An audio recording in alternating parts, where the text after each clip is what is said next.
Quand on a un cancer, tout est cadré. Il y a le protocole, les rendez-vous, les traitements, un objectif clair et simple, survivre. Et puis un jour, on vous dit, c'est fini, vous êtes en rémission. Étrangement, c'est souvent là que ça se complique, alors que tout le monde autour se réjouit. Beaucoup de personnes vont psychologiquement pourtant moins bien.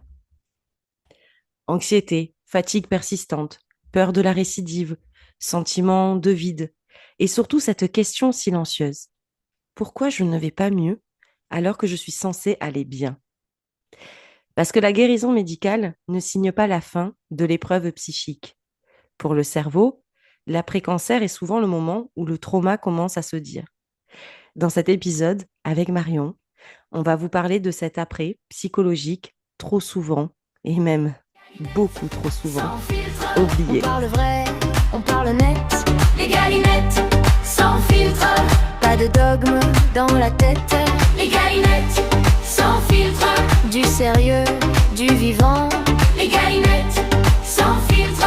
On fait du bruit intelligemment.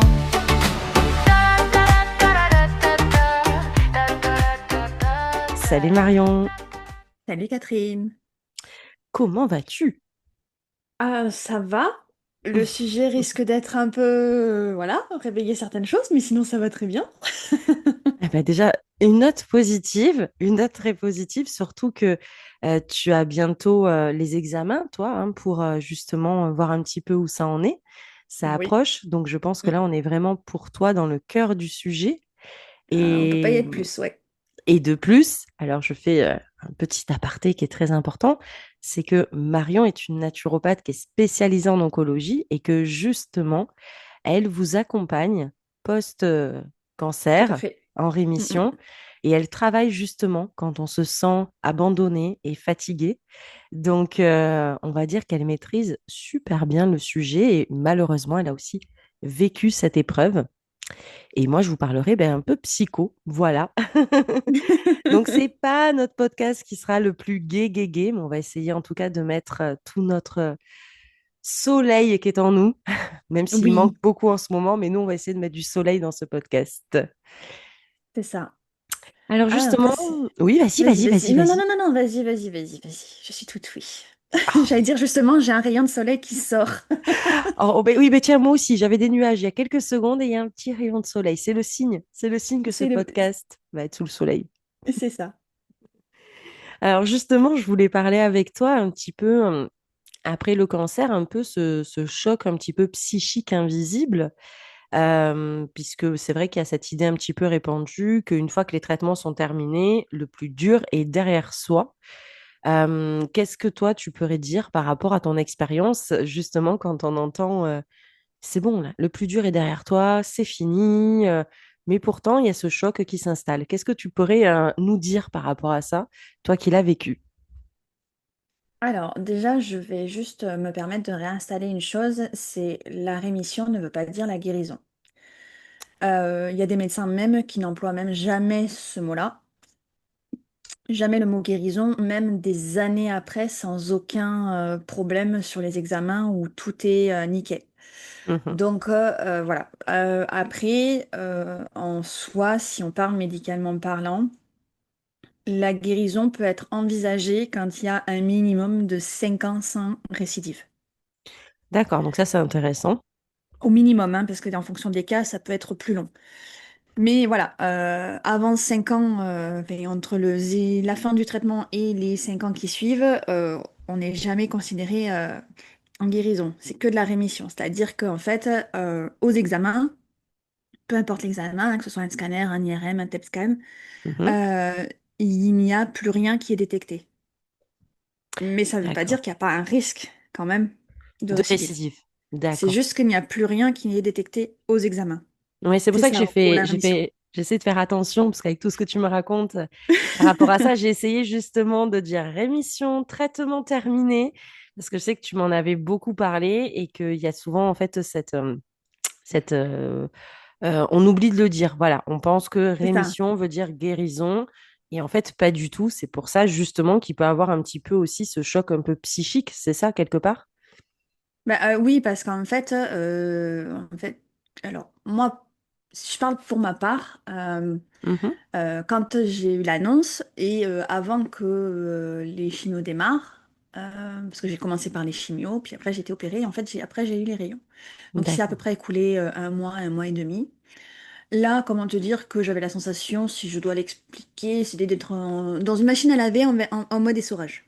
Tu vois, le Oui. truc où ça fait brrr dans tous les sens, bah, Ok, tu ouais, je t'imagines vois. dedans et tu t'imagines, putain, j'aimerais pas vraiment pas être dedans. Bah, voilà, c'était un peu cet effet-là. D'accord. Et puis après, quand elle démarre les traitements, donc la chimio, en fonction des chimios, alors bon, maintenant il existe des chimios aussi en comprimé que tu prends chez toi, mais la majorité quand même, souvent des chimios se font en milieu hospitalier, en hospitalisation de jour. Et donc Oui. ça varie, ça peut être une fois par semaine, une fois tous les 15 jours, une fois toutes les 3 semaines. Moi, c'était toutes les 3 semaines. Donc tu as une D'accord. régularité. Tu Il y a vois une ton routine médecin. qui s'installe, c'est ça, hein? C'est ça. Ok. T'as une routine, une régularité. Donc en fait, tu suis le mouvement. Tu te poses pas trop de questions, tu suis le mouvement. Et tu subis les traitements, puisque ça entraîne quand même énormément d'effets secondaires. Oui. Que même si tu arrives à garder un état d'esprit positif, alors attention, hein, quand je parle de positivité, c'est pas pour dire il faut être positif tout le temps, il faut savoir juste, pour moi, être positif, c'est aussi savoir accepter les moments où on a besoin de pleurer, de crier notre colère, notre tristesse, etc. hein. C'est juste de savoir libérer les mauvaises émotions pour justement après se sentir plus libre, de mieux penser la maladie. Ça paraît un peu bizarre comme ça, mais ça serait tout un sujet, donc je vais pas rentrer dedans. Mais voilà, Mais c'est de juste, pallier. juste pour savoir si c'est ça, si je comprends bien, pour que les auditeurs aussi puissent Oui. comprendre, c'est que comme toi tu l'as vécu, tu pourras répondre à ça. C'est que pendant la maladie, parce que le podcast est aussi là pour les aidants qui ont besoin de comprendre, Mhm. hein. C'est aussi quelque chose qui est très important pour Marion, pour les aidants. Je tiens juste à faire cet aparté, donc c'est pour ça que je te pose des questions au Bien cas sûr. où justement il y a des aidants qui nous écoutent. Pendant la maladie, si je comprends bien, le cerveau, il est vraiment en mode survie, c'est-à-dire qu'il n'analyse pas, il philosophe pas, il avance, il encaisse, il se concentre vraiment sur l'essentiel, hein. Est-ce que là, tu te reconnais quand je te dis ça? Euh, c'est difficile à dire en fait. Mhm. Il y a des moments où on pense à rien parce qu'on préfère suivre le mouvement et en même temps, il y a tellement de choses qui se bousculent parce que tout change.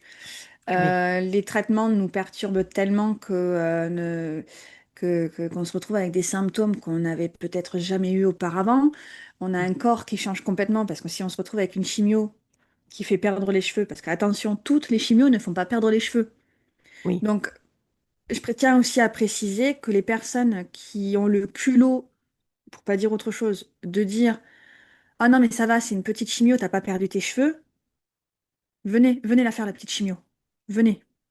Je pense que vous changerez d'avis après. c'est sûr. Voilà, c'est le genre de choses qui me mettent plutôt en colère parce que Je comprends, je comprends. Il y a, de toute façon, il n'y a pas de petit ou grand cancer, hein. Il y a juste non, du tout, se battre contre la maladie, bon, pour tout à faire fait. court. Et en fait, c'est juste ce côté de euh, moi, je me suis perdue. Donc j'en étais à te dire pendant la maladie, donc on est vraiment en mode survie, on n'analyse pas, on ne philosophe pas, on avance, on encaisse, on se concentre sur l'essentiel. Est-ce que tu te reconnais? C'est Voilà. là que je te disais. Ouais. Et du coup, en fait, ça dépend en fait après des personnes. On peut se retrouver à subir complètement. Moi, je sais qu'il y avait une partie de moi qui ne voulait pas justement subir la maladie, même si on l'a subie quoi qu'il arrive. Oui, Parce qu'en fait, les traitements nous rendent malades. En fait, ce qu'il faut savoir, c'est que la majorité du temps, euh, on détecte le cancer avant qu'il ait entraîné des symptômes chez nous. oui, d'accord. Donc, Hmm. en fait, on n'a pas du tout la sensation d'être malade alors qu'il y a une partie de notre corps qui est malade. Oui, Et c'est tout le paradoxe.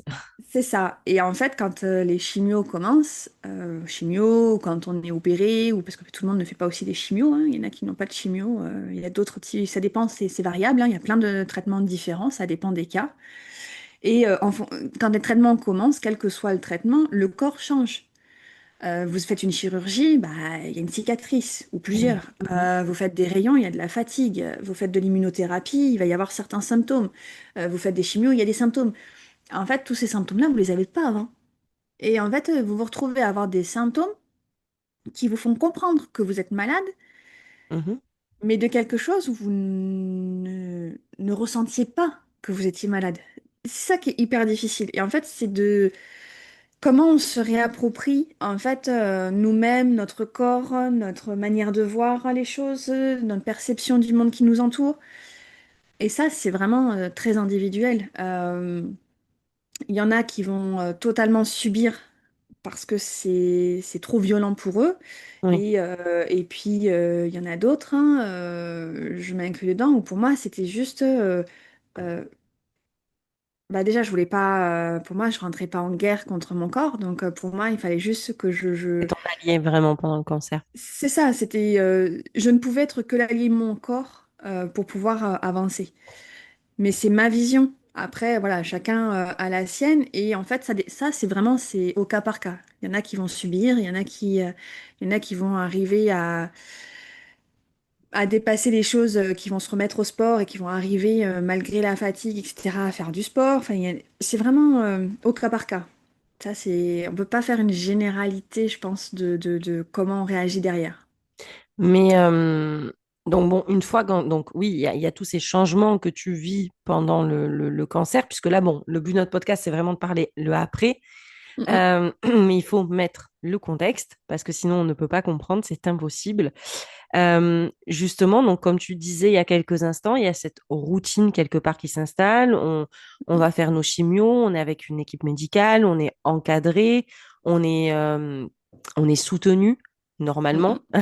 mais surtout par l'équipe médicale et les amis, etc. Et puis là, en fait, donc du jour au lendemain, donc il y a un côté positif, bien évidemment. Les traitements s'arrêtent, l'environnement médical se retire d'un seul coup.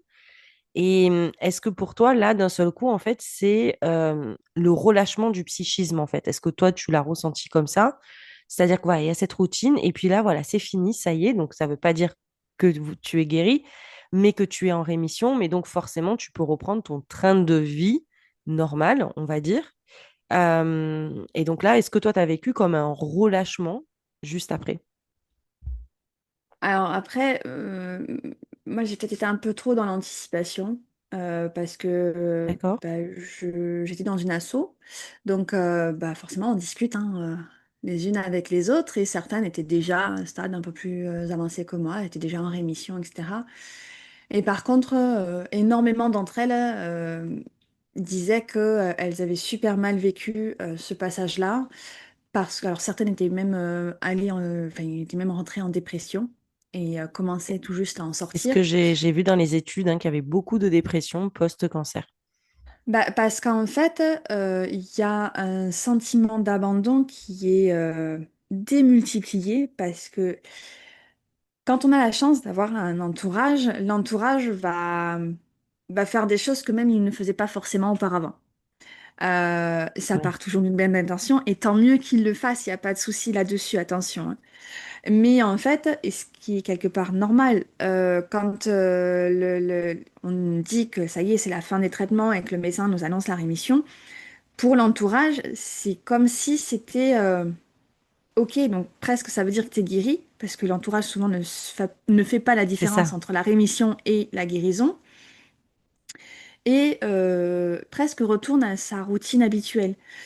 Comme si rien s'était passé. Alors, pas forcément comme si rien ne s'était passé, mais comme si c'était fini, parce que c'est quand même quelque chose d'assez lourd à porter, qu'on soit malade ou qu'on soit aidant. Et je pense qu'il y a une manière de se dire, ah, c'est bon, ça va aller pour elle. Du coup, ça leur évite, ça leur permet de lâcher un poids qui a certainement été très difficile pour eux. Le problème, c'est qu'en faisant ça, ils ne se rendent pas compte que c'est la double peine pour nous qui sommes malades. Ça C'est la m'étonne double pas. peine parce qu'en fait, on nous annonce qu'on est en rémission. Alors, on n'est pas guéri, hein, parce qu'en plus, pour peu qu'on ait un médecin qui nous dit les choses franchement, il va nous dire, ah, mais enfin, moi, il m'a dit, hein, mon chirurgien, il m'a dit, moi, je vous dirai jamais le mot guérison. D'accord. Ouais. Ok, ça fait mal. Ouais. Oui, oui.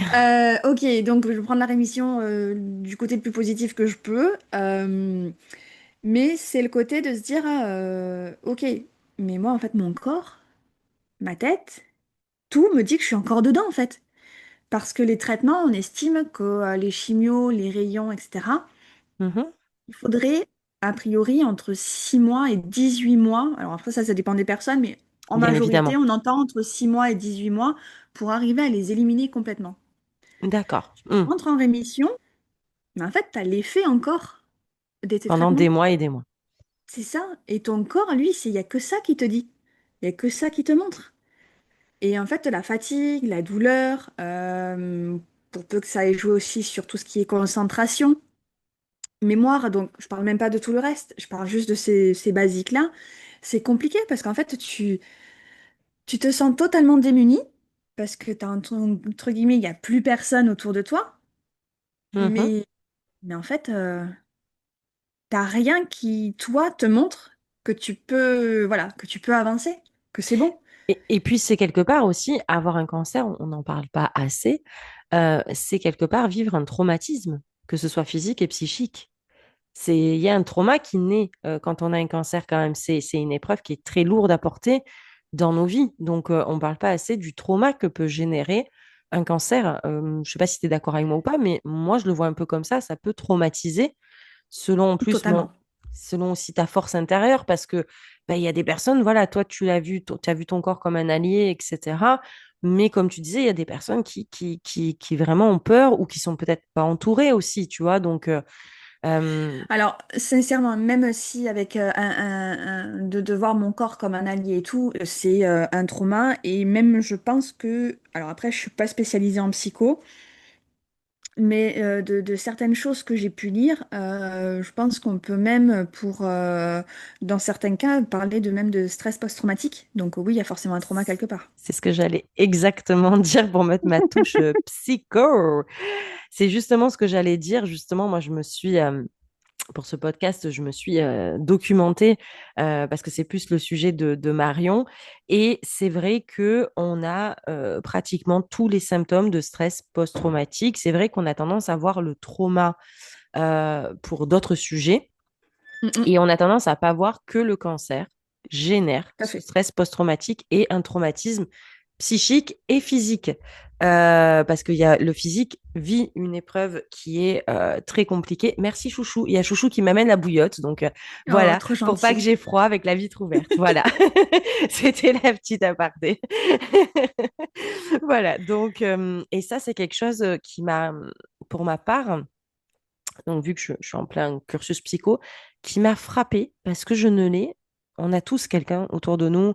Moi, j'ai mon grand-père qui est malheureusement décédé du cancer, ma marraine qui a eu un cancer du sein aussi. Donc, on a tous une personne autour de nous, malheureusement, qui a le cancer. Et je n'ai jamais entendu stress post-traumatique. Jamais. Non. Et c'est ça qui Mm. m'a le plus frappée parce que pour moi, je pense que l'après-cancer, tu l'as dit, vous vivez ça comme un abandon. C'est que pour les gens, rémission veut dire guérison. Et pourtant, peut surgir plein d'émotions post-cancer, de l'anxiété, de la tristesse, de la fatigue physique, mais aussi émotionnelle. Et je rejoins ce que tu as dit parce que je suis allée voir sur PubMed Mhm. et les études sont très claires. Donc, ça confirme. Oui, alors, j'adore être sur PubMed, petite info. Voilà, Marion le sait, je vais aller regarder. Voilà, je vais faire ma petite Sherlock. Euh, Et en Totalement. effet, Marion a raison, parce que le fait qu'elle soit dans une asso, Marion, on a son retour, mais on a aussi le retour des personnes autour. C'est que 30 à 40% des personnes ayant eu un cancer présentent une anxiété significative après les traitements et 20 à 25% des personnes ont des symptômes dépressifs. Et ce qui ressort le plus en études scientifiques et qu'on ne parle jamais, c'est le fameux stress post-traumatique qui est parfois discret, on ne va pas le voir, on ne va pas en parler, mais il est extrêmement marqué. Et moi, ça m'a frappé, ça. Tu vois, le stress post-traumatique, je ne l'avais jamais entendu. J'espère que tu vas en parler beaucoup sur les réseaux parce qu'il est temps qu'on en parle. Voilà. C'était ma petite touche Ben, psycho. de toute manière, c'est oui, forcément, ça va être quelque chose dont je vais parler parce qu'en fait, jusqu'à ce que vraiment je devienne naturopathe et que je me spécialise au niveau de l'oncologie. Et plus particulièrement que je choisisse, même si j'accompagne différentes personnes, mais que je choisisse plus particulièrement l'après, la rémission, la période de rémission, Oui, où justement pour aider les gens à voilà, pouvoir. Parce qu'en fait, on est totalement démunis parce qu'on ne nous donne pas d'outils pour reprendre. Alors, j'ai pas envie d'employer le mot contrôle, mais là, comme ça, j'en ai pas d'autres qui me viennent en tête. Mais vas-y, vas-y. de reprendre une forme de contrôle de notre vie. Parce qu'en fait, pendant tout le temps du traitement, bah, les médecins nous disent on va vous faire ça, on va vous faire ça. Alors, certains, hein, peut-être, ne veulent pas faire de chimio, refusent, machin, etc. En majorité, on fait confiance aux médecins. On se dit, bon, bah, ok, il faut que j'y passe, j'y vais. Surtout que bah, quand on est plus on est jeune, plus il y a de fortes chances que ce soit un cancer agressif. Donc on n'a pas non plus X temps pour réfléchir, parce que plus on attend, plus bah, il s'installe. Et donc il y a le risque qui se développe et qu'il y ait un cancer généralisé ou des métastases, des choses comme ça. Donc c'est là où c'est compliqué hein, émotionnellement d'arriver à savoir où on en Oui. est. J'ai vu Et avec en mon fait, grand-père, c'est ce qui s'est passé, cancer généralisé. C'est ce qui s'est c'est passé. ça. Ça va vite en plus, hein, ça va très vite. Ah ben, une fois enfin, s'il est agressif, oui, ça peut aller très très très vite. Ouais, Donc ça va c'est très là où vite. c'est compliqué en fait on sait on sait pas, personne ne sait, personne peut nous dire il y a tant de temps, même des fois sur des estimations de médecins, euh, bah en fait derrière personne, on lui a annoncé 3 à 6 mois, 5 ans après, elle est encore là. Alors malheureusement, c'est pas tous les cas qui marchent comme ça. Ça serait cool, mais ça se passe pas tout le temps comme ça. Mais ça arrive. Donc en fait, on n'est jamais sûr de la date finale. Alors moi, j'ai une petite anecdote qui me vient là tout de suite, qui va, je pense, te faire hurler, Marion. C'est que moi, mon grand-père donc avait le cancer généralisé, mais il avait un chirurgien qui était très positif. Mhm, Il lui disait pas qu'il allait mourir, tu vois, pour qu'il se batte jusqu'au bout. Et tu sais, il y a les infirmières avec la poche. Il avait la mhm. poche, tu sais, au niveau d'intestin, donc il venait tous les jours. Et puis un dimanche, malheureusement, il s'est senti mal et donc l'ambulance est venue. Il est parti à la clinique et les infirmières, on leur a jamais pardonné. Tu vas tomber de ta chaise. Viennent avec un cahier en lui disant Monsieur Dubrois, vous allez mourir. Écrivez vos dernières volontés, vos dernières pensées. Il n'était pas au courant. Le chirurgien n'avait rien dit. Il s'est pris ça dans la gueule. Et nous, on restait tous Mhm. souriants et positifs. Donc voilà, c'était une petite anecdote par rapport à ça. C'est pas gay, je sais, mais il s'en doutait bien sûr qu'il allait mourir, bien sûr, mais c'est pas aux infirmières de faire ça, en fait. C'est pas obligé de venir à la clinique et de faire ça. Euh, et le chirurgien d'ailleurs avait été très mécontent, il les avait engueulés en disant, mais nous, ce qu'on veut, c'est que les gens au moins partent avec le sourire, en fait. On n'est pas obligé, ils sont pas Ouais. bêtes, hein, ils vont comprendre, hein. Il a compris, Monsieur Dubois, quoi. Après, je pense que certains médecins cherchent à se former là-dessus, mais malheureusement, je pense que ça manque encore beaucoup trop. Euh, Prévenir le malade, je pense qu'il faut qu'en tant que malade, on ait toutes les cordes à notre arc. Ça, pour moi, il faut le savoir. Par contre, euh, dire qu'il y a des choses qui peuvent se mettre en place après que, voilà, c'est fini. Il y a une attente des malades. Alors après, certains diront qu'ils ont préféré peut-être ne rien savoir, mais Oui, en général, quand aussi. même, on a envie de savoir parce que si, je sais pas moi, euh, si tu dois dire au revoir à du monde et tout, parce que tu sais qu'à un moment donné, tu vas partir, peut-être que tu vois, c'est aussi d'avoir cette possibilité de se dire, OK, médecin, il dit que bah peut-être il me reste que 6 mois. Euh, Qu'est-ce que peut-être j'ai envie de mettre en place pour que bah, ces 6 mois, je les vive au mieux? Non, mais il le savait, et ces 6 derniers Après, mois, voilà, il les a tout vécus à dépend. fond avec nous, et voilà. Mais après, moi, je sais que je suis alors, il est infirmier, je crois, cet homme. Il écrit aussi des BD. Euh, Ouais. euh, L'homme étoilé, je crois qu'il s'appelle. Et en fait, il est en service de soins palliatifs. D'accord. Et en fait, il explique qu'il y a des manières d'amener les choses. Ils ont fait, enfin, quand il C'est raconte ça, c'est la comment c'est façon. Là, ça a été un peu brut comme elles son l'ont fait, quoi. service, c'est de vivre cette fin de vie, en fait. Alors, je ne sais pas si tous les services de soins palliatifs sont comme ça, j'espère. En tout cas, le sien, ça a l'air d'être comme ça. Et Mhm. je me dis à un moment donné, mais tant que tu n'as pas rendu ton dernier souffle, il faut essayer de vivre. Donc après, c'est ce côté d'essayer de- d'apporter cette lumière pour avoir encore envie, pour que les gens aient encore envie de se battre. Et c'est justement, en fait, si on a quand cette lumière est apportée, et elle est apportée aussi par les médecins, c'est pour ça que ça m'agace quand les médecins disent, ouais, je ne peux plus rien faire. Mhm. Euh, Tu fais quoi, là, gars? Tu lui donnes la corde, là, pour qu'elle se pende ou quoi? Enfin, c'est quoi le but, en fait, de dire ça à un malade? Mais De lui dire, effectivement, il y a à l'heure actuelle peut-être pas de solution, mais tu as des personnes où il y a une même sans façon de solution, dire et de faire les choses, hein. voilà. Et puis, il y a des personnes où, tant qu'elles ont eu envie de se battre, elles ont tenu plus longtemps que les pronostics des médecins. Donc, Alors, à un moment donné, c'était pas pour rien. Et pourtant, il y avait peut-être, effectivement, au niveau de traitement, il n'y avait plus rien de plus à faire. Ils avaient peut-être pas les autres, mais parce que on a amené cette lumière, on a aidé cette personne à ce qu'elle garde cette lumière, cette personne a pu, et donc son entourage a pu profiter d'elle plus longtemps, etc. Je Alors sais pas, c'est... je confirme juste parce que ça peut intéresser les gens. Je suis allée sur Instagram, l'homme étoilé. Donc, en effet, infirmier et bédiste, on dit. Ah bah, je ne savais pas qu'on Mm, disait comme ça. Et en effet, il y a sa dernière BD là, qui est sortie, Je suis au-delà de la mort. Et tu ne marcheras jamais seul. Voilà, pour les gens qui sont intéressés pour lire des BD, parfois ça peut être mieux dit, mieux fait, la maladie de cette façon. Oui, puis après, c'est de se dire qu'à un moment donné, on ne s'arrête pas. Voilà, il faut pas s'arrêter. Beaucoup de gens, et ça, c'est aussi difficile, hein, arrêter de voir forcément. On le voit déjà nous-mêmes quand on nous l'annonce, le mot mort. Alors, Oui, s'il vous plaît, ne nous regardez pas avec ce mot-là dans vos yeux.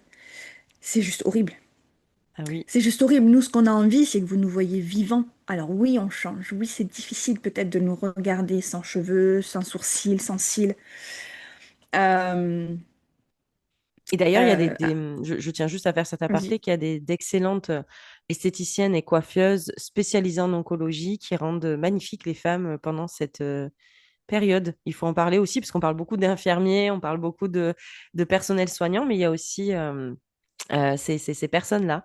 Des tatoueuses aussi qui travaillent sur le sein en tatouage et tout. Donc voilà, c'était juste pour aussi parler de toutes ces personnes qui sont parfois dans l'ombre et qu'on ne parle pas assez et qui permettent de vous voir magnifique quand vous êtes dans cette période.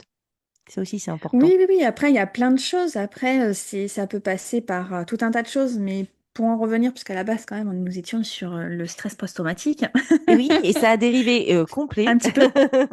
Mais c'est Euh, normal, c'est un sujet qui forcément, c'est la première fois qu'on en parle au podcast, donc c'est forcément délicat de rester concentré sur que le stress post-traumatique.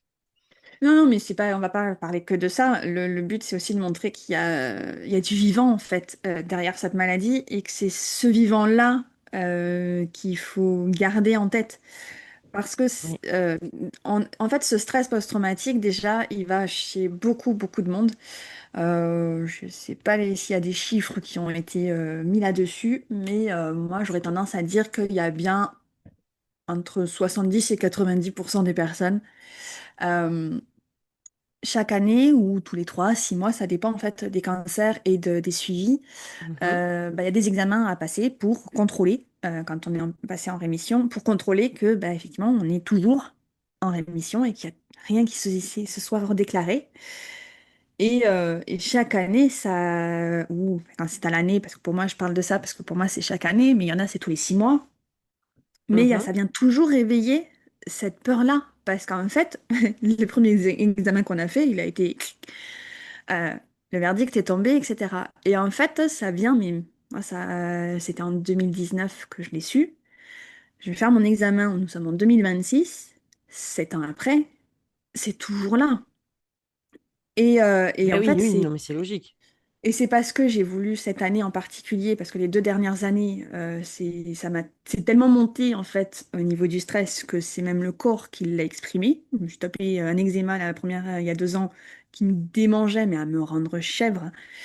Et l'année dernière, je me suis tapé des espèces de plaques autour des yeux. Et, Tu euh, m'avais raconté ça. Mm. Ouais, et en fait, cette année, quand j'ai commencé à sentir qu'il y avait de fortes chances que ça me fasse à nouveau pareil, je me suis dit qu'il fallait vraiment que j'utilise les outils que j'avais à disposition pour essayer de m'apaiser, d'apaiser ce sentiment C'est difficile à décrire parce que ça dépend vraiment des personnes, etc. Mais pour moi, il y avait une forme de perte de contrôle, de me dire, mais ça va arriver. Et pourtant, c'était inconscient parce que Mais oui. j'avais pas le sentiment d'être en stress ou quoi que ce soit, si ce n'est que mon corps me montrait par à nouveau des démangeaisons autour des yeux conséquentes, etc. Bon, moi j'ai choisi les fleurs de bac, ça me va très très bien, ça marche pour moi très bien.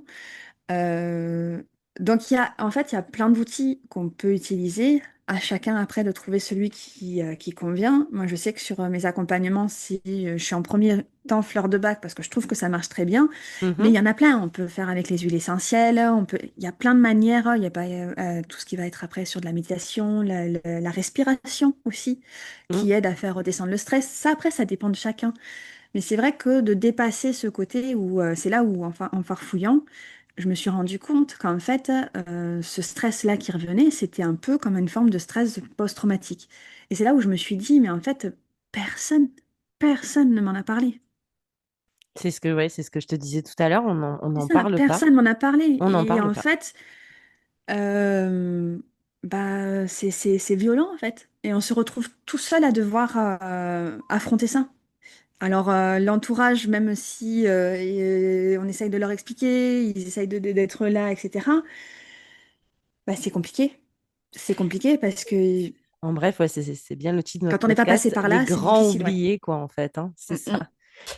Donc, pour résumer un petit peu ce qu'a dit Marion, c'est que pour moi, ce que j'ai retenu là, j'espère que c'est pareil pour vous, c'est que quelque part, il y a une énorme aussi attente sociale après le cancer, c'est celle d'aller bien. Voilà, les proches sont soulagés, les médecins voilà, nous annoncent qu'on est en rémission, pas en guérison, et la vie, elle est censée reprendre son cours comme si de rien, enfin non, pas comme si de rien n'était, mais comme si, voilà, maintenant, aujourd'hui, il faut que ça reprenne vraiment son cours, et pourtant, les personnes peuvent se sentir bah, décalées, incomprises, et quelque part, comme tu disais, ce sentiment d'abandon, d'être seul avec ce qu'on ressent. Et puis, parfois, c'est vrai que les aidants peuvent dire, t'as de la chance, t'es vivante. Et Oui, parce derrière, qu'en fait, oui, vas-y, vas-y. les gens s'imaginent qu'on traite le cancer comme on traite n'importe quelle autre maladie. Ou bah du coup après t'es guéri. C'est ça. T'as un rhume, tu te soignes, t'es guéri. Je sais pas moi, tu fais un infarctus, bon, tu es opéré, etc. Hein, c'est lourd aussi, mais bah, une fois que c'est fait, c'est fini, tu es guéri. Enfin, après, tu as un traitement pour éviter que ça revienne, mais en soi, voilà, c'est ce qui s'est passé, c'est fini. Le problème, c'est que s'il y a un impact derrière, et avec le cancer, cet impact, il est beaucoup plus grand. Ben oui, forcément, Euh, forcément. C'est pas un rhume, quoi, quand même. Hein. c'est Faut ça. bien remettre l'église Non, au mais milieu du c'est en village, quand fait, même. on a un peu cette vision de bah, c'est une maladie, enfin, voilà, une fois que tu es soigné, tu es guéri, c'est fini en fait. Mais non, malheureusement, il n'y a rien qui est fini derrière. Il y a une forme d'épée de Damoclès qui reste toujours un peu présente. Euh, on apprend juste à vivre avec. Moi, je pense qu'on peut très bien vivre. Malgré tout, ça, j'en suis convaincue. Même si c'est loin d'être facile, même si ça ne veut pas dire qu'on rigole tous les jours, loin de là, mais on peut choisir de justement de se dire que, bah, après tout, il n'y a pas un roman qui dit, euh, attends, c'est quoi le titre du roman? C'était Oui. On vit sa vie à partir du moment où on comprend. Non. Euh, Mercredi, comment il s'appelle ce livre? Alors mercredi, Euh, c'est la série, hein, c'est pas le... Non, je rigole, c'est pour taquiner un peu. euh, Oh, tu le retrouveras et au pire, on le mettra en description si tu veux. Je mettrai aussi l'homme étoilé. ouais, après, c'était juste par rapport au titre sur le fait que bah, on apprend à vivre sa vie quand on comprend qu'on n'en a qu'une seule. Oui, je vois le titre du roman. C'est Ta vie commence aujourd'hui, un truc comme ça. Non? Je ne sais plus, je ne sais plus. Euh, Ben, moi, en tout cas, pendant que tu cherches le titre, je me dirais que quelque part, quand tu entends la phrase à part des aidants, ben, tu as de la chance parce qu'en fait, tu es en rémission. Donc, le problème, comme tu as dit, le vrai problème, il est autour de rémission et guérison. Mais c'est un autre sujet de podcast. Mais pour moi, je mm, pense mm. que les personnes en rémission peuvent se dire, en bref, ça veut dire quoi? Que j'ai pas le droit de me plaindre maintenant? que... En fait, moi, je trouve que c'est un peu de la gratitude toxique, tu sais, un peu de la gratitude imposée et qui empêche d'exprimer la souffrance réelle. Et je pense qu'en fait, il est là le problème, c'est que après le cancer, on a besoin d'exprimer sa souffrance parce que je pense, je ne l'ai pas vécu, je touche ma tête que ça m'arrive pas et je touche du bois, mais je pense que pendant le cancer, pas on n'exprime pas ses émotions, mais on est vraiment en mode guerrier, quoi, tu vois, on est en mode je veux vivre, je me bats. Et après le cancer, ben, on a enfin ce temps pour nous d'exprimer tout ce qu'on a ressenti, tout ce qu'on a vécu et tout ce qu'on ressent encore aujourd'hui. Et je pense que le fait d'avoir un peu cette gratitude toxique là autour de nous empêche la libération des émotions. Voilà, c'est juste une petite opinion que je me suis dit, quoi. Bah, en fait, c'est le truc, c'est de se dire que alors, je suppose, parce que même si j'ai eu un rôle en tant qu'aidant aussi, parce que mon frère est tombé malade d'un cancer aussi 1 an après moi, Mhm. mais ça a été un peu plus compliqué, puisqu'il y a eu le Covid au milieu et que je ne vivais pas avec lui. Oui, donc oui, ce côté compliqué. Euh, mais en fait, je pense qu'il y a chez certains aidants ce côté de se dire, en fait, ils ont, pour certains, eu très peur. Et je pense que en fait, quand il y a la rémission qui arrive, il y a une forme de se dire, en fait, c'est fini, presque j'ai plus besoin d'avoir peur. Alors que non. Parce que ça voudrait dire qu'il faut continuer à s'inquiéter, qu'il peut y avoir encore des risques et qu'on ne veut pas voir ce risque-là. Il faut juste comprendre que c'est pas parce qu'on est conscient qu'il y a encore des risques qu'on ne va pas voir la vie du meilleur côté possible. Loin de là, et heureusement. Mais voilà, c'est de. En fait, je pense qu'il y a une forme de fuite parce qu'en plus, je pense que c'est compliqué aussi pour les aidants parce qu'ils ont pas ou peu de possibilités de parler. Ils sont quand même un peu niais. C'est pas pour les défendre là-dessus, mais ils sont quand même un peu niais au niveau de leur rôle, au niveau des malades. Je parle des aidants en général, mais je pense encore plus quand c'est au niveau du cancer parce que je suis pas sûre qu'ils arrivent à trouver beaucoup de monde autour d'eux qui acceptent de les écouter, de leurs peurs, de leurs craintes, de ce qu'ils arrivent peut-être pas à dire à leur compagne, à leur mère, à leur père, enfin voilà, compagnon, etc. À Ah oui, leur non, mais ça, enfant, si c'est un je te enfant. rejoins. Et puis même, je pense que les aidants n'osent pas se plaindre, en fait, tout simplement. Quand ils ont un enfant ou un mari, une femme qui est en cancer ou peu importe, je pense qu'en fait, ils se disent, bah, moi, j'ai la chance de ne pas l'avoir, donc je ne me plains pas. Et pourtant, ils ont besoin aussi d'un soutien psychologique pour être le meilleur des aidants et pour être bien eux aussi. Parce qu'en effet, comme tu dis, ils ont peur. Oui, mais je sais même pas si c'est une question de se dire j'ai peur, enfin je suis content parce que je l'ai pas. Non, je pense que c'est plutôt le côté de j'ai peur de perdre l'autre. Et en fait, c'est de se dire ça y est, c'est fini. En fait, si les gros traitements sont finis, c'est que c'est fini. Donc j'ai Mais plus c'est besoin toujours d'être en fait complètement inquiet. cet amalgame qu'il y a entre traitement, guérison, rémission, quoi.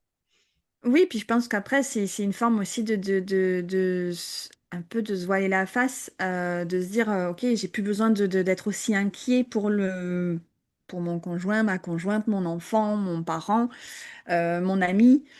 Euh, Parce que bah, quand elle était très malade avec tous ces traitements, bah, j'étais très inquiet pour elle. Et là, je peux lâcher le truc. Le problème, c'est que le malade, où est sa double peine, c'est que euh, lui, il peut pas lâcher, hein. Son corps lui rappelle chaque matin quand il se lève que C'est ah ça, oui c'est ça. oui bah, le traitement oui il est fini mais les effets ah non non c'est pas fini loin de là. Et Ah bah t'arrives justement, pas à te lever ce matin? Oh bah non non non puis demain matin peut-être pas non plus. Voilà en fait c'est le corps ne fait que dire euh, à la personne en rémission que bah, c'est pas fini. C'est pas fini, même Et, si elle a juste, envie de se le dire. et justement, c'est ce que ça me fait penser, la peur, en fait, quelque part, de la récidive naît aussi après le cancer, parce que Mm, je mm. pense que c'est ben, ce qui est le plus fréquent après un cancer hein, et qui est souvent le moins verbalisé.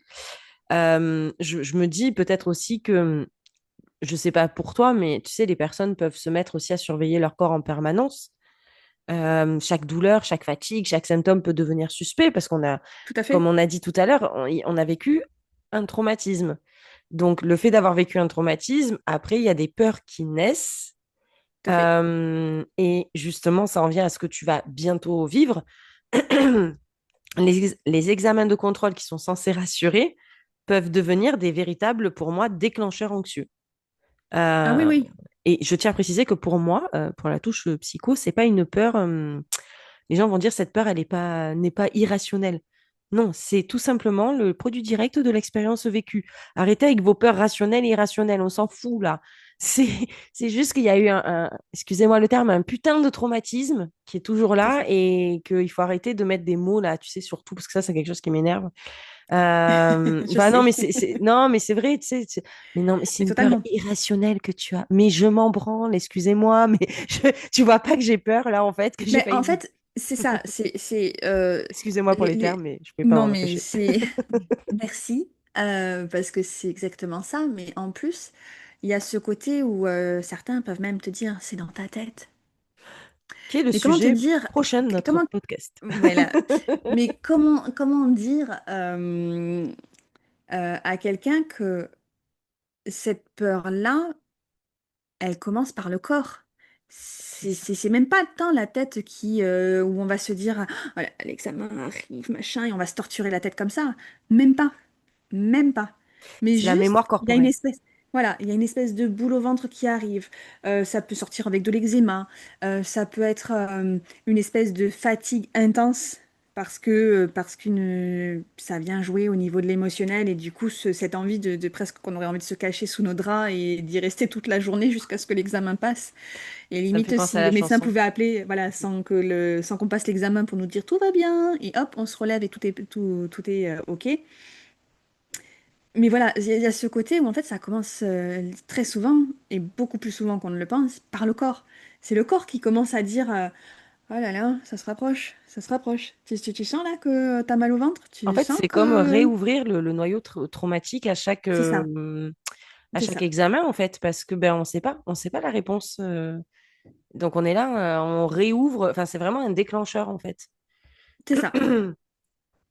Et c'est pas dans la tête, et enfin, à la rigueur, même si c'est irrationnel et que c'est dans la tête, On s'en fout. en fait, il y a un point de départ qui est réel. Et ce point de départ-là, euh, bah, si on ne vient pas le travailler pour voilà, qu'il y ait une forme d'acceptation de. Moi, c'est ce que j'aime aussi avec les fleurs de bac, c'est que ça aide à.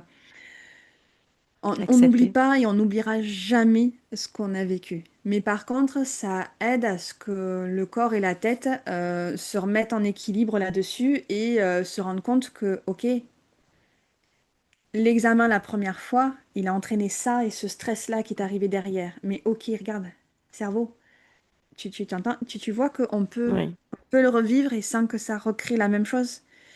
Et en fait, c'est ça qui est difficile. Et c'est ça que. Et, moi, je parle des fleurs de bac parce que j'aime beaucoup ça et que je trouve que ça marche. Mais et Alors moi, je après, vais il y a parler d'autres. thérapie, hein.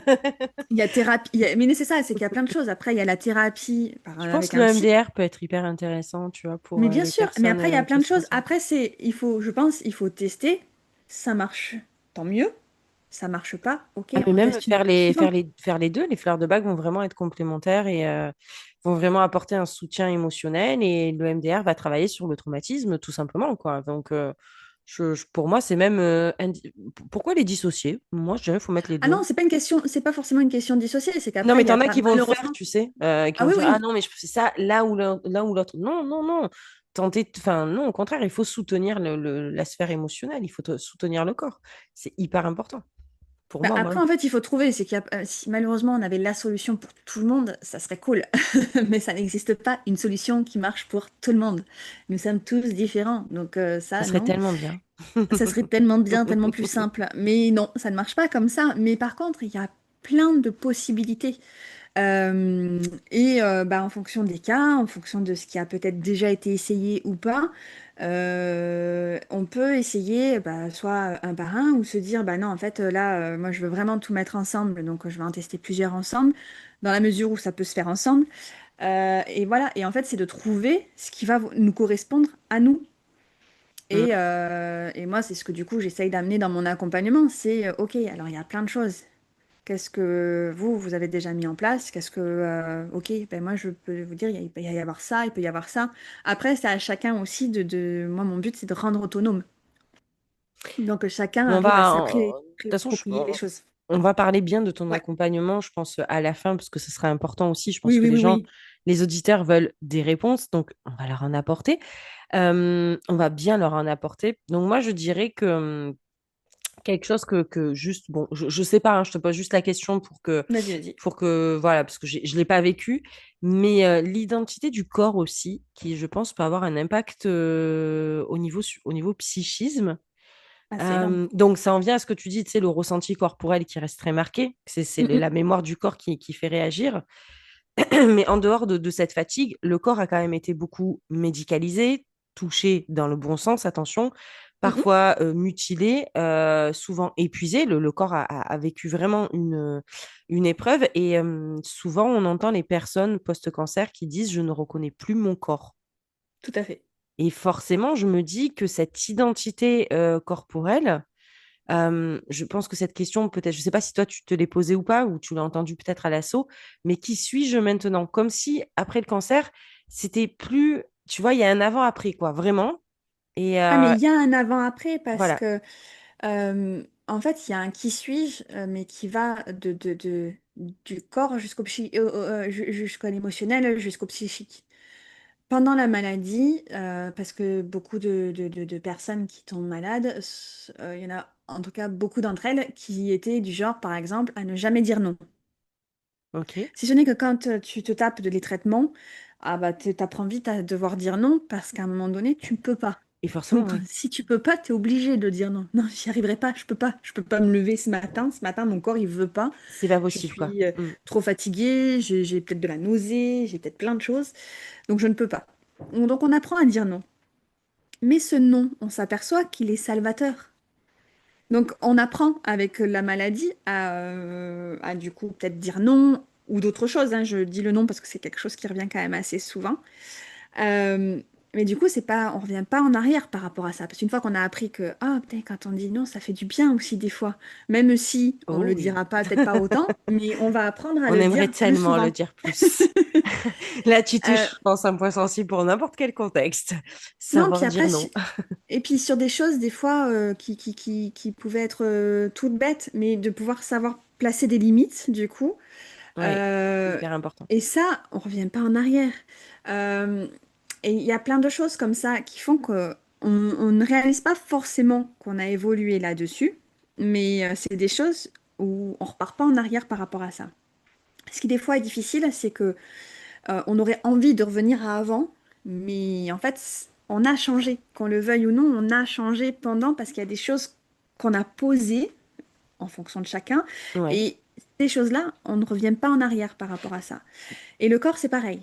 Le corps, en fonction des cicatrices, en fonction des fois, il peut y avoir de la perte de poids, des fois, il y avoir de la prise de poids, parce que, Mm. ben, en fonction des traitements, etc. Euh, donc, il y a des changements. Je vois pour tout ce qui est cancer du sein, ben, certaines, ça Et peut oui, être assez violent sur les sur cicatrices qu'il peut y les avoir derrière. cicatrices. Je parle du cancer du sein, mais pas que, hein. La Il y reconstruction a- aussi, hein, la reconstruction de la poitrine aussi. Ça peut. Bah, après, reconstruction, ça dépend des femmes. Il y en a qui se font reconstruire, d'autres pas.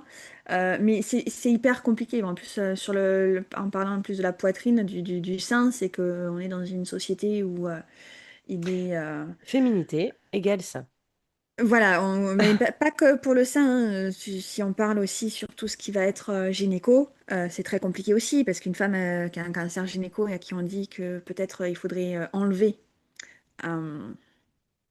l'utérus, etc., Oui. c'est violent.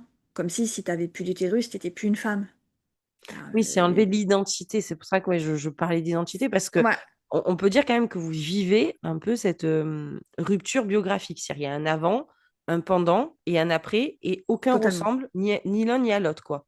Et Ah quelque non, part, c'est c'est... vivre aussi, en plus du stress traumatique, un deuil qui est rarement reconnu, je trouve. On n'en parle pas aussi. Je sais pas si tu vas rejoindre ça, de vivre un deuil de Oui. son avant, en fait, Bah, de son j'en corps, ai, de j'en ai son parlé il avant. y a quelques temps et j'en reparlerai parce qu'en fait, j'étais tombée sur un post qui parlait du deuil blanc par rapport à quelqu'un de Oui, il est l'entourage. super ton post à ce sujet. Et en fait, voilà, c'est par rapport à un entourage ou quelqu'un qui change dans son entourage et où du coup, bah, on perd un peu de vue, style un ami, une amie, donc qui ne meurt pas, hein, mais qui, parce qu'il a évolué, nous aussi, et puis du coup, on s'est éloigné, il y a cette forme de deuil. Bah, et je me suis posé la question, et en fait, ça existe par rapport à soi-même. C'est-à-dire que, bah oui, il y a ce deuil de la personne qu'on était avant. Voilà, Je c'est pense ça que que j'avais vu. quasiment tout le monde euh, à un moment donné, dit euh, je, je- si ça pouvait revenir comme avant, ah, je redeviendrais celle d'avant. Ce côté-là. Et en fait, il y a un deuil à faire là-dessus. Je trouve dommage qu'on nous en parle pas non plus beaucoup dans notre accompagnement quand on est suivi pour les traitements, parce que ça nous aide. En fait, quand on comprend Oui, en fait, qu'il y a quelque chose qui est en train d'éclore, il y a une nouvelle personne qui est en train d'éclore de ce on peut qu'on a penser un peu vécu. au papillon, là, quelque part, si on devait faire une métaphore. Ouais, mais oui, ça c'est une jolie métaphore d'ailleurs, de se dire qu'il y a une nouvelle J'essaie de mettre personne et du que cette joli. personne et que cette personne, elle est très belle aussi, Oui, c'est vrai, oui. euh, et Oui, c'est important de le elle a plein rappeler. d'autres choses, mais elle est encore plus que l'ancienne. Mais c'est difficile, c'est très difficile parce que quand on se regarde dans le miroir et qu'on se dit mais il y a telle cicatrice, il y a ça, et puis j'arrive peut-être plus à faire ci ou plus comme ça, plus de la même façon.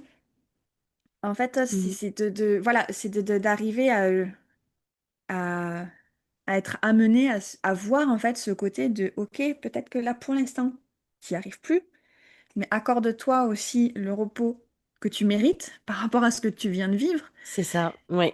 pour ensuite pouvoir justement, avec ton corps, dire, ok, là, je commence à sentir que je vais mieux, que je peux faire un peu plus de choses, que je peux, voilà, et petit à petit, du coup, peut-être retrouver des choses, des capacités qu'on avait avant.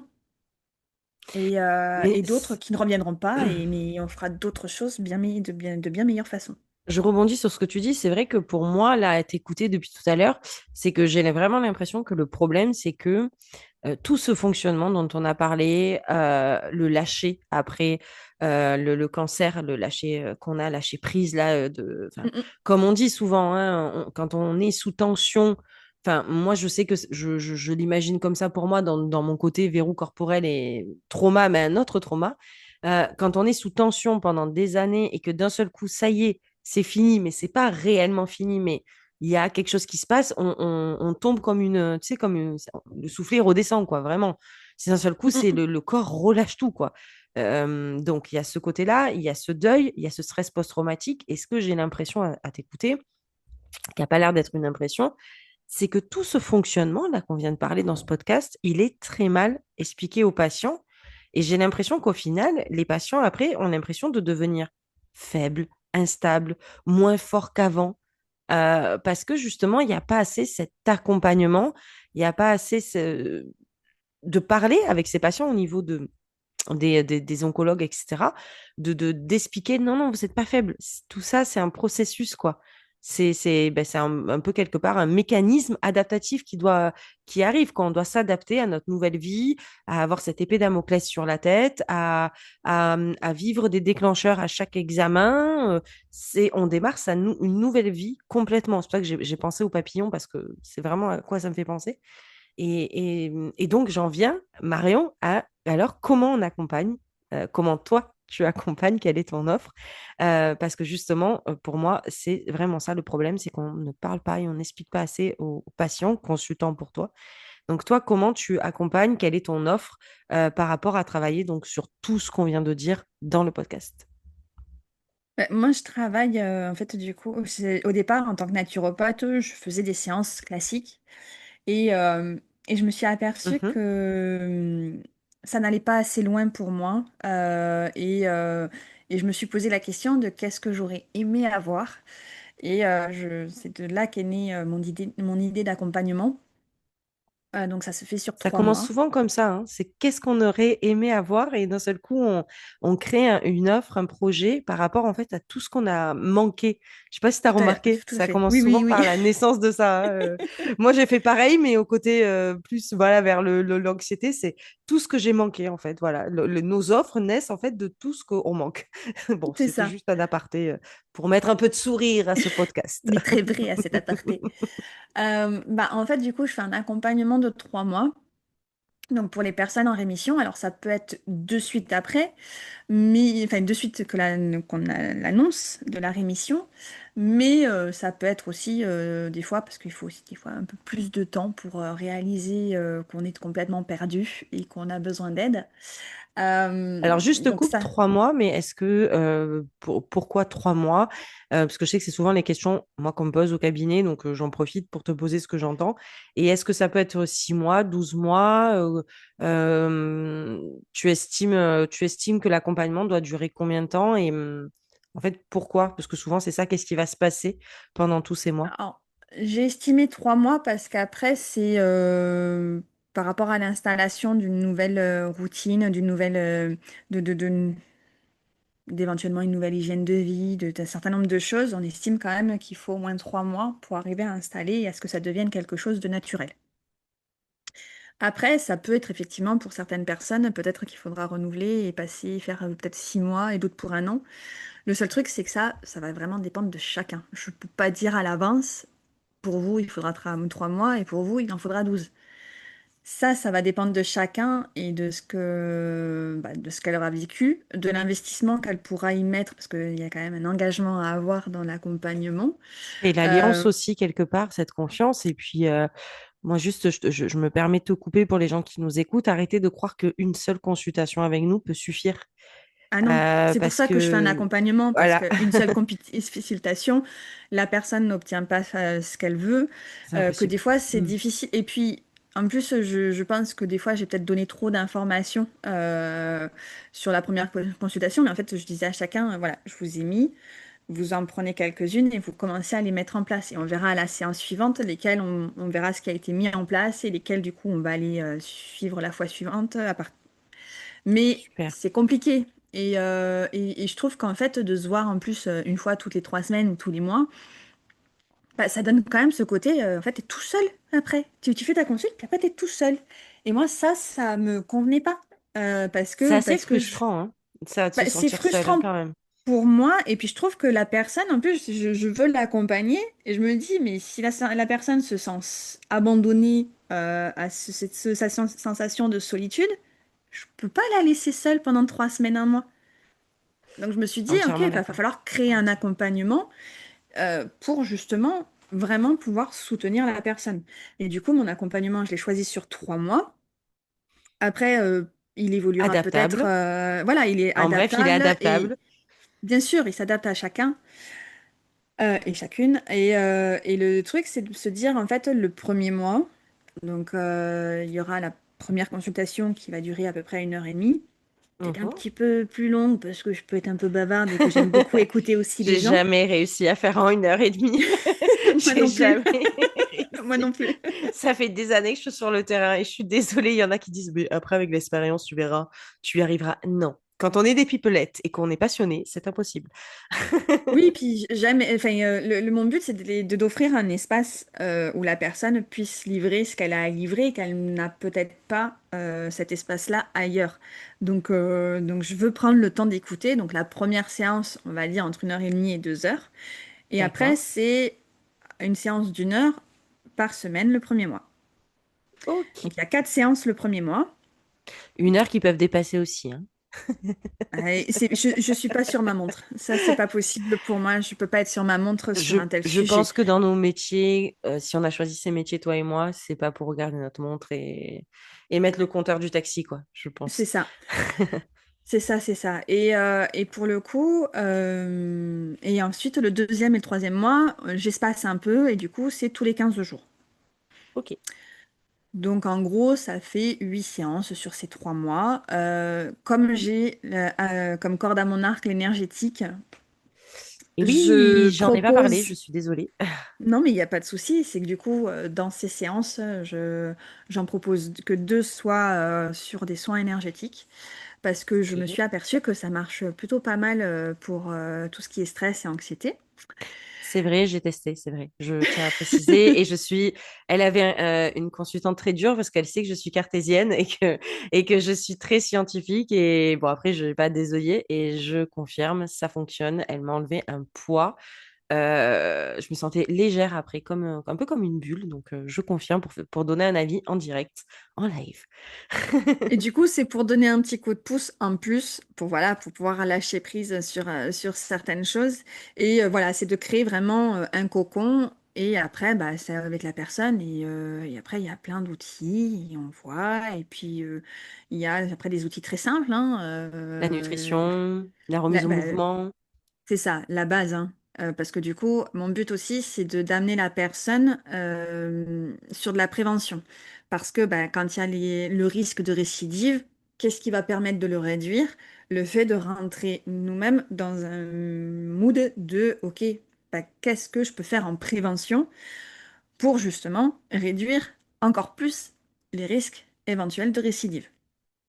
Ok, Eh ben, on y a super. l'alimentation, il va y avoir la mise en mouvement et l'activité physique, il va y avoir la gestion des émotions et du stress, la qualité du sommeil.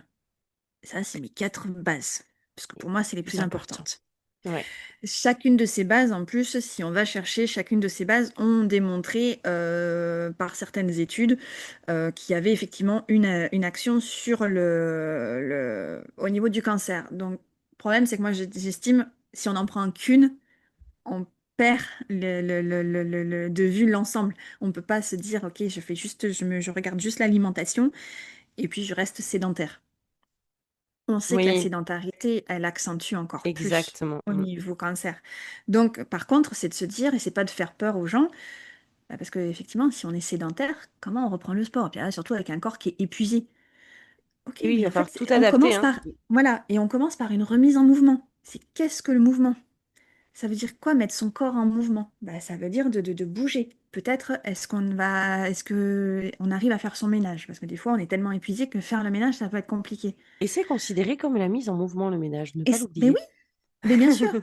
C'est le fait de se dire, ok, si je peux, bah, je vais aller marcher, je vais faire un tour de pâté de maison de 5-10 minutes au départ, après les repas. Bon, ou avant, hein, après, peu importe, C'est mais de se déjà, dire, ouais, ok, c'est c'est de déjà se mettre super. un moment pour se dire, ok, là, bah, j'ai pris mon petit déjeuner, et ben, je vais mettre mes baskets et je vais faire le tour du pâté de maison, 5 minutes, parce que je ne peux pas plus. C'est pas grave si on peut pas plus. Déjà, ça, c'est bien.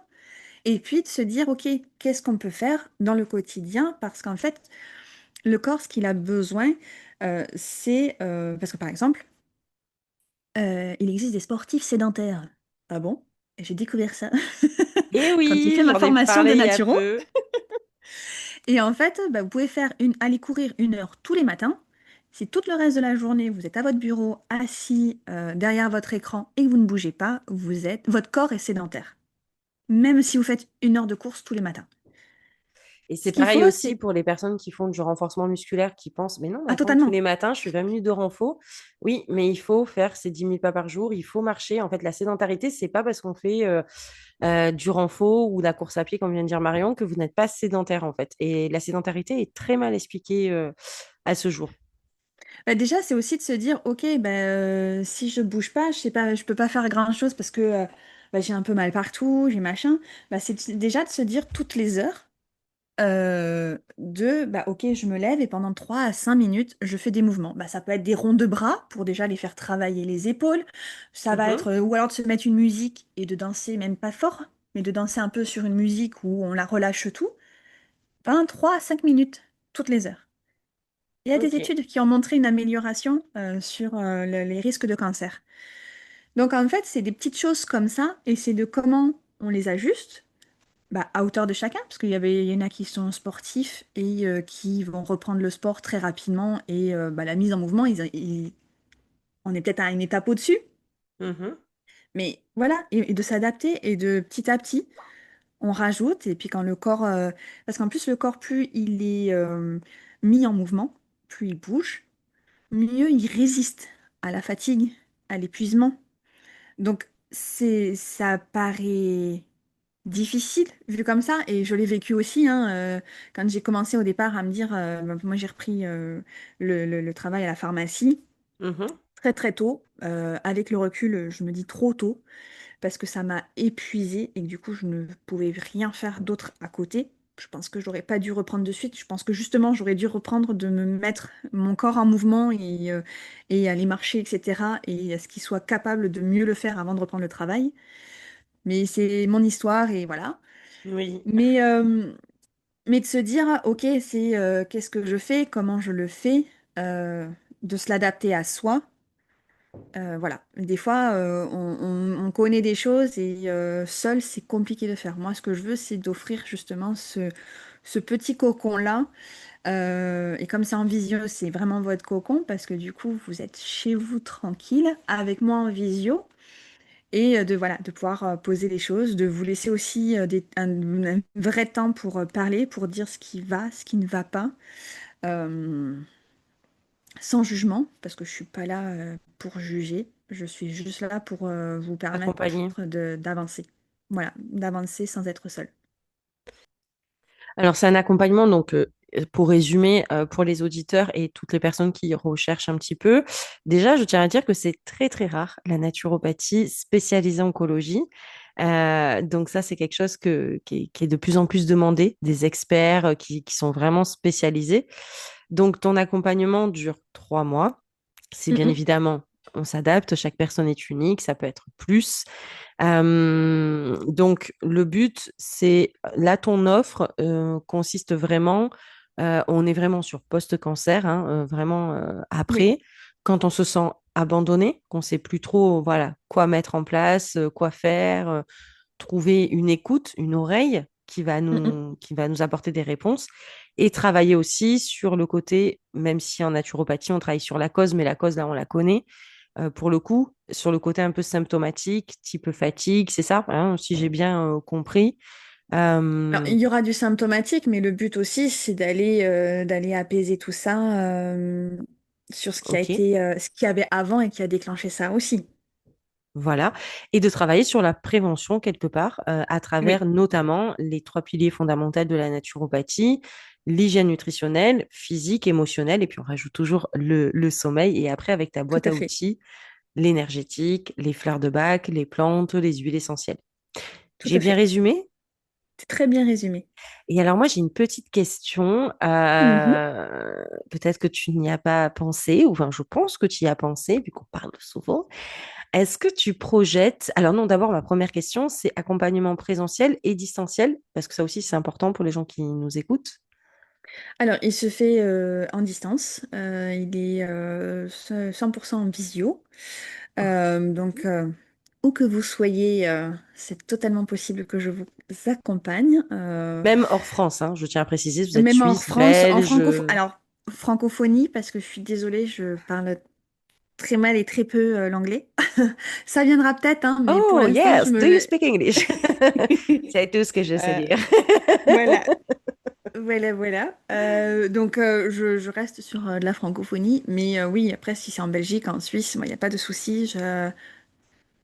Ma porte n'est pas fermée. L'avantage de la visio, c'est que ça offre la possibilité que vous ne soyez pas obligé de vous déplacer, parce que quand on est fatigué, ça peut être compliqué, ou peu importe, où il y a des douleurs des fois, où on n'a pas envie de bouger de chez soi, mais vous Oui, restez tout à fait. chez vous, dans votre cocon. La seule chose, c'est bah, ce moment que vous allez vous accorder avec moi, ça sera bah, de vous mettre dans un lieu où vous ne serez pas dérangé si jamais il y a du monde à la maison, C'est et de ça. vous offrir voilà, cette tranquillité, et en face à face, en visio, tranquillement. Voilà. Et projet de se mettre à l'anglais, enfin moi en tout cas c'est vrai que je le projette, se mettre à l'anglais pour après faire des consultations in English On avec notre verra, accent du Sud. on verra plus tard, peut-être. C'est pas exclu. Ouais, parce que moi j'ai trouvé que c'était en tout cas pour ma part une bonne idée, mais faut trouver le temps aussi. Faut trouver Et le temps. Et puis c'est vrai qu'après, il y a des choses qui aident à apprendre plus vite. Mais il faut avoir le temps de les faire. Alors, bien évidemment, je vous mettrai en description le lien de son Instagram et de son site internet, bien évidemment. On va pas vous demander de noter là à la va-vite, voilà, où trouver Mm, mm. Marion sur Facebook, sur Instagram, son site internet. Et est-ce que tu projettes, parce que bon, bah, c'est quelque chose auquel je pense, c'est vrai que quand on est dans ce sentiment d'abandon, d'insécurité post-cancer, est-ce que tu projettes de faire des ateliers groupes en ligne ou c'est quelque chose que tu ne projettes pas du tout? Ben, ça, c'est quelque chose que j'affinerai avec mes consultantes au fur et à mesure. Déjà, je serai dispo via WhatsApp aussi 5 jours sur 7. Donc, Puisque on je peut m'occupe un t'envoyer peu des messages des en messages dehors en des dehors consultations. des consultes pour il y a une question, qu'est-ce que t'en penses, ou j'ai essayé mais ça marche pas, machin. Ça, je reste quand même plutôt disponible.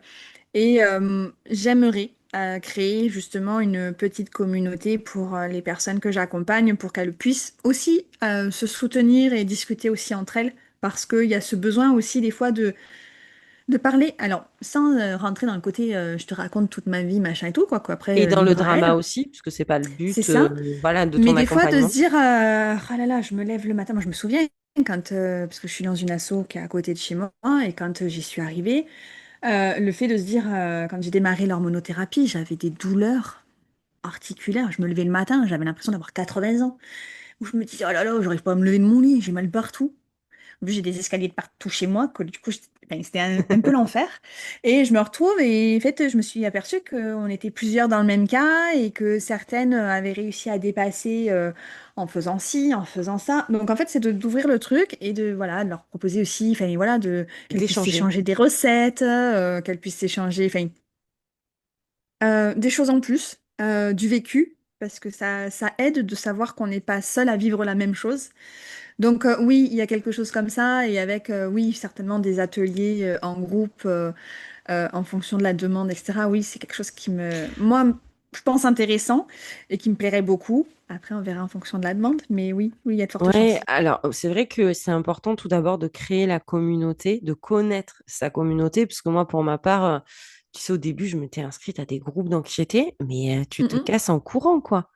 À part se donner des protocoles de Xanax et de sertraline et de Séroplex, tu crois que je peux doubler la dose de Prozac? Non, ben non, demande à ton médecin. Non. Et non, mais c'était donc oui, pour moi, c'est hyper important de d'abord créer la communauté, d'être sûr de sa communauté, qui est pas une brebis égarée, on va dire, mm, qui mm. va venir parler de choses que tu ne veux pas, comme médicaments, traitements, Ah, de toute euh, manière, il y aura des choses où ça sera, je encadrés. serai quand même, ouais, je vérifierai quand même ce qui s'échangera dessus, dans le sens où voilà, c'est en aucun cas ça deviendra un lieu où ça remplacera un médecin ou quoi que ce soit. Ça n'a pas du tout vocation à ça. C'est juste de trouver, parce que des fois, enfin, moi j'ai la chance d'avoir eu une association à côté de chez moi, Oui. mais tout le monde n'a pas forcément cette chance-là. Et puis des fois, même l'association qu'on a à côté ne nous correspond pas. Donc, bah, si ça ne nous correspond pas, on n'y retourne pas. Ça sert à rien. Donc, c'est permettre justement, et du coup, via la visio, et via WhatsApp et bah, du coup avec le temps, j'espère, des ateliers de groupe, de justement pouvoir créer ce côté, voilà, cette communauté où on peut s'échanger des choses, on peut partager, voilà, ben, toi t'as réussi comment, toi t'as fait comment. C'est juste de pouvoir montrer à l'autre On n'est pas que c'est seul. faisable. On n'est pas seul et que c'est faisable, qu'on peut y arriver. Et pourquoi Et pas en fait, des... Vas-y, pardon. ça booste. Non, non, c'est juste pour dire que ça booste énormément. Ça donne envie, du coup, de se mettre dans l'élan du truc. Et moi, ça, j'aime ça. Et si je peux l'apporter à d'autres personnes, où qu'elles soient, j'adorerais. Enfin, voilà, je suis fan. Donc, oui, j'espère pouvoir créer, ouais, des groupes comme ça Et moi, et avec des je... thèmes qui changeront en fonction de la demande à chaque fois. Et moi, je te le souhaite en tout cas. Pourquoi pas après se retrouver. Tu sais, on le voit souvent. Bon, j'avoue, je suis fan, mais euh, je dis avant de dire ma phrase. C'est pas mal. Et je te le souhaite après des regroupements dans des châteaux en France où la commu peut se retrouver et partager là plein d'ateliers, tu sais, dans des vieilles maisons et des trucs comme ça peut être hyper sympa aussi. C'est ce que je te Ah souhaite, bah d'en après, arriver à ces belles il peut y rencontres. avoir, ouais, il peut y avoir des belles choses, des belles rencontres, des amitiés aussi, peut-être qui pourront se créer. Enfin, après, voilà, je suis peut-être très très optimiste, mais en fait, Mais c'est comme ça qu'on est toutes les deux. alors il y a ça, et puis je pense que c'est faisable, et en plus, ça donne un dynamisme et une envie d'avancer qui est puissant en fait. Enfin, moi, ça m'a aidé énormément, et c'est ça que je veux aussi partager. Donc oui, ça fait partie des choses que Et le, ça me trotte dans la tête. Mais je te comprends. Et le but, si, bon, je vais employer les termes, mais le but, c'est pas de créer un groupe de malades, hein. Le but, c'est de Du tout. créer une communauté de soutien, de positivisme, de soleil, on va dire quelque part, hein, de mettre du soleil après tout ça et pas un groupe. Parce que je sais que tu sais, enfin, que ça soit l'alcool, l'alcoolisme, tu sais, le Ah cancer ou non, l'anxiété. Tu ce vois sera ce que pas je les veux dire? alcooliques anonymes. Non, non. Voilà, tu vois, mais moi, ça, c'est des trucs qui me fait flipper, quoi. Enfin, moi, je sais que j'ai pas mal de projets de mon côté. On en parlera dans le prochain podcast, mais Mhm. alors, pas la semaine prochaine. La semaine prochaine, on vous parle Dans 15 jours. d'amour. Eh oui, parce que bon, allez, là, ça Valentin quand même. Mais vous allez voir qu'on va vous parler d'amour de soi. Eh ben oui, parce que Marion, on va jamais là où tout le monde va. On aime bien varier. Mais je sais que moi, je sais que j'ai des projets comme toi et je me dis, mais il est hors de question que ça soit, allez, bienvenue entre les traumas, entre les femmes battues. Non, non, non, non, non, non. C'est comment Non, vous allez apprendre à vous battre déjà le self-défense. Et on va commencer par là. Mais moi, en fait, tu vois, j'ai imaginé un truc assez militaire, tu vois. C'est, allez, on va aller dans la gaboue, là. Non, non, on n'est pas là pour ah, mais pleurer. après, chacun son truc. Moi, je sais que je veux offrir un espace où rien n'est nié, mais le but, c'est d'avancer C'est ça, soi. en fait, c'est nos deux buts communs, ouais. Et, Mm. et en fait, c'est le côté de pouvoir entendre que bah, d'autres qui sont peut-être plus avancés dans leur traitement, etc., enfin, dans leur émission, qui sont peut-être, ça fait peut-être 6 mois, 1 an qu'elles y sont. Ouais, Et alors que nous, on arrive, enfin, la personne arrive juste dedans et de se dire, ah, peut-être ça fait déjà 1 an, c'est cool. Enfin, ça motive, tu vois, c'est le truc où de se dire, ah ouais, ben allez, j'y vais, j'avance, j'y vais. Et en même temps, de se dire qu'à un moment donné, cette personne-là, elle va avoir le même effet sur quelqu'un d'autre. Parce qu'en fait, c'est elle aura ça. C'est de ça qui est génial. l'expérience qui fait qu'elle va transmettre des choses et en fait, elle va apporter ce même côté. Et moi, je trouve ça hyper enrichissant et hyper valorisant. Oui, ben Parce que voilà, du coup, on se sent je pas te seul. rejoins à 100%, quoi. Mm. Et voilà, et on a l'impression que bah, du coup, enfin, on trouve sa place en fait dans cette société. Et du coup, je trouve que ça, c'est hyper valorisant. Ben, en tout cas, enfin, je trouve ça vraiment bien, en fait, tu vois, parce que je trouve que on manque beaucoup de ce genre de choses et que on n'est pas là pour aller, comme tu dis, aux alcooliques anonymes et tout ressasser encore et encore, mais au contraire, s'entraider, créer cette solidarité à travers Mm, une mm. communauté. Euh, alors déjà, bon, au cas où, parce qu'il y a souvent des gens naturaux, gourous, on vous en a parlé, sectes.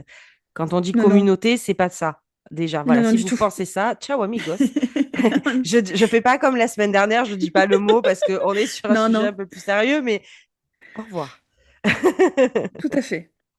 J'allais ressortir la phrase tu sais, du président là qu'on entend partout. Oui. J'allais. Non, notre anglais n'est pas assez bon, ça va pas le C'est ça. faire. Quoique ça pourrait être drôle, mais bon. J'ai eu envie, tu vois. Il y a eu un moment de me dire, allez, je le fais, mais non, mais non, mais non, on va éviter. J'ai pas Non, le l'accès. but, enfin, ni toi ni moi, on n'a pas pour vocation à être gourou. Moi, ce que je veux, c'est que les Voilà, gens trouvent leur autonomie. Donc, je suis pas faite du tout pour être un gourou. Moi, ce que je veux, c'est que voilà, c'est de pouvoir aider les gens, les accompagner à ce qu'ils trouvent en fait leur propre fonctionnement. Parce que des fois, c'est voilà. difficile par exemple, si on parle d'un sujet que tout le monde plus ou moins connaît, c'est la perte de poids. On sait tous comment faire, mais des fois, faire seul, c'est difficile. C'est Bah, même c'est pour très ceux qui ne savent pas difficile. faire, bah, je suis là, mais c'est ceux aussi qui peut-être savent faire, mais qui ont peur de faire seul, qui n'y arrivent pas à faire seul. Bah, je suis là aussi. Et en fait, moi, c'est juste pour, justement, allez, moi, je t'accompagne pour que tu apprennes à faire seul. Parce qu'en fait, Moi, ce que j'aime, c'est voir les oiseaux s'envoler, les papillons s'envoler.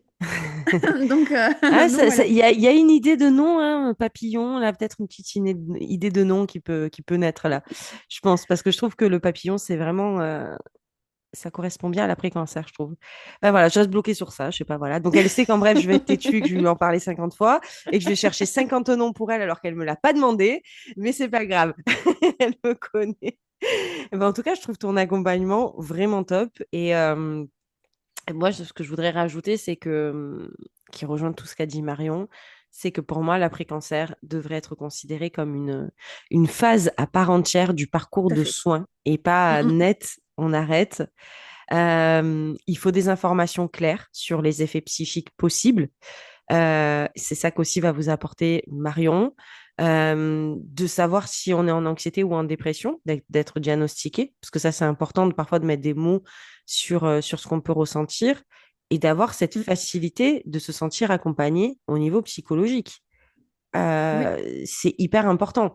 C'est tout ça l'après-cancer. C'est vraiment, pour conclure ce podcast, c'est tout ça. Et il y a plusieurs approches. Donc, il y a l'offre de Marion qui est extrêmement complète, avec la naturopathie qui est vraiment spécialisée, l'énergétique, le magnétisme. Donc, ça va vraiment être... Avant, on a un avion. il y avait longtemps.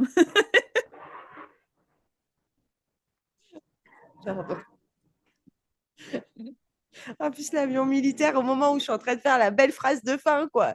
Mais non, mais non. Ok, on a dit un bêtisier par podcast, mais quand même.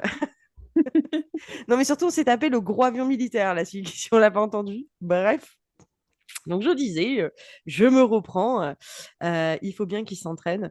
Il y a plusieurs approches donc, pour montrer leur efficacité, la naturopathie, l'énergétique, le magnétisme. Et vous avez aussi les thérapies, parce que je suppose que toi aussi, après, peut-être que tu vas continuer à te former euh, Toujours. ou travailler avec d'autres personnes, peut-être hein, aussi également. La TCC qui est hyper centrée, la TCC, le MDR qui est centré sur le Mm, trauma mm.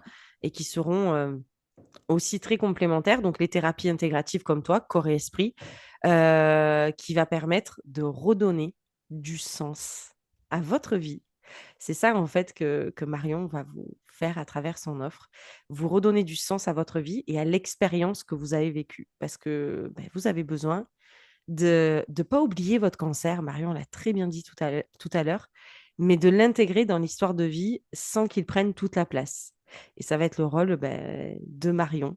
Parce que non, vous n'allez pas redevenir comme avant, mais vous allez vous reconstruire autrement avec Marion. C'est Je ça. l'ai dit 600 fois, Marion, mais c'est pas grave, comme ça, vous l'avez retenu. Voilà, voilà comment j'avais envie de faire ma petite fin. Voilà, j'avais envie de finir comme ça. Et voilà. Elle me va très bien, cette fin. Elle est parfaite. Elle me va très, très bien. Et je tiens à rajouter que c'est pas une option, c'est une nécessité hein, pour moi, vraiment. Ah, il y a vraiment un énorme besoin dessus alors, certains centres essayent hein, de rentrer là-dedans. Ils rentrent sur les soins de support, etc. Donc, ils essayent vraiment Mhm. d'apporter ça. Mais il n'y a pas ce cadre-là qui est posé sur l'après, quand on rentre en rémission, et de se dire, OK, mais c'est un cap aussi toujours dans la maladie. Oui, Petit à petit, effectivement, on en sort, mais c'est de se dire, OK, mais comment j'appréhende ce milieu-là quand je suis tout seul? Quand l'entourage ne comprend pas ce qu'on ressent, quand les médecins... Alors en plus, les médecins, c'est pas pour forcément leur jeter la pierre non plus, parce que ils ont leur spécialisation. Un oncologue, moi je sais que j'ai mon chirurgien qui est un chirurgien oncologue, j'ai la radiothérapeute et j'ai l'oncologue mhm. qui m'a suivi pour la partie des chimios, etc. et qui me suit encore aujourd'hui. Je tourne avec les trois tous les 6 mois où j'en vois un. Et voilà. Mais ils ont chacun leur spécialité. Quand je leur pose des questions et que c'est pas leur spécialité, ils me disent, ah bah demandez plutôt à un tel. Ah, ok, donc dans ce cas-là, j'envoie un petit mail et j'ai ma Oui, réponse. Mais c'est vrai que voilà. Et du coup, mais elle est où cette spécialisation-là de l'après pour aider les gens à se dire, c'est ok, exactement ça. Mm. c'est difficile, mais en fait, c'est pas impossible. Donc oui, je suis entièrement d'accord. Donc si vous vous êtes reconnu dans tout ce qu'on a pu vous dire aujourd'hui, comme d'habitude, des podcasts de 30 minutes, comme Mhm. d'habitude, euh, c'est notre spécialité avec Marion, savoir synthétiser. Voilà, voilà. Euh, Ça c'est fait. Donc juste, je voulais vous dire qu'il n'y a rien d'anormal chez vous, peu importe, hein, on vous le répétera sur plusieurs problématiques, puisqu'on va Mhm. parler de plusieurs problématiques. Il n'y a rien d'anormal chez vous, ce que vous ressentez, c'est légitime et surtout, surtout, vous n'êtes pas seul. Alors Tout à guérir un fait. corps, c'est essentiel. Vous avez un cancer, il faut guérir le corps. Mais accompagner le psychisme après la bataille, je dirais que c'est indispensable.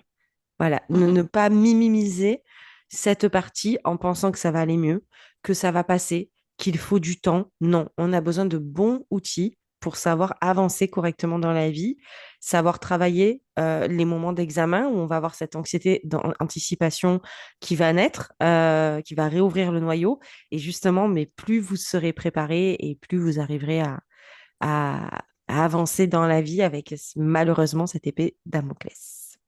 Voilà, en tout cas, mais merci de nous avoir écoutés. Je vous mets bien Oui. évidemment tout dans la description, le site de Marion, son Facebook et aussi son Instagram pour que vous puissiez la contacter. Et puis de toute façon, elle vous partagera sûrement plein d'extraits de ce podcast sur son Instagram aussi et sur celui des Galinettes. Mais je pense qu'on va faire plusieurs extraits. Comme ça, vous aurez plein de choses à écouter aussi sur son Insta. Merci. Et ben de rien, j'adore le montage. Non, mais là, il faut.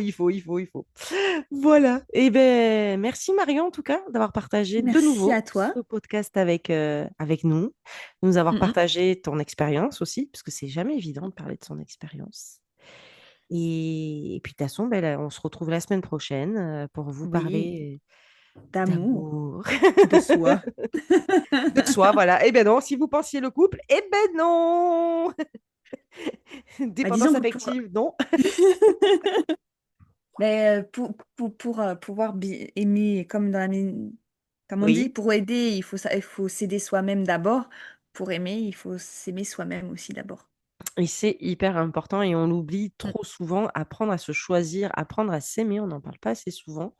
On dit d'ailleurs souvent, les gens disent, tu sais, ça devrait être enseigné à l'école, l'amour de Oui, soi, l'estime de soi, parce tout à fait. que ça évite la répétition des schémas. On vous fait un peu un cliffhanger pour la semaine prochaine là. C'est ça. Euh, Dévoile pas tout, dévoile pas tout. Non, mais juste comme Marion l'a dit, c'est que en fait, s'aimer soi-même, c'est la meilleure façon d'aimer l'autre aussi. Oui. Parce que quand on se connaît, quand on s'aime, on sait ce qu'on veut, ce qu'on ne veut pas, on se choisit et on évite tellement de personnes qui en fait ne sont pas faites pour nous parce que il faut pas aller chercher l'amour dans l'autre. Et dès qu'on a Mm, compris mm. ça et qu'on a réussi à le travailler, et ça par contre c'est hyper long, c'est pour ça qu'on vous en parle dans un podcast hyper long. C'est Voilà. ça, comme d'hab. Ben, je vous donne rendez-vous la semaine prochaine et je vous fais la galibisette. Quelle Elisette! À la semaine prochaine! À la semaine prochaine.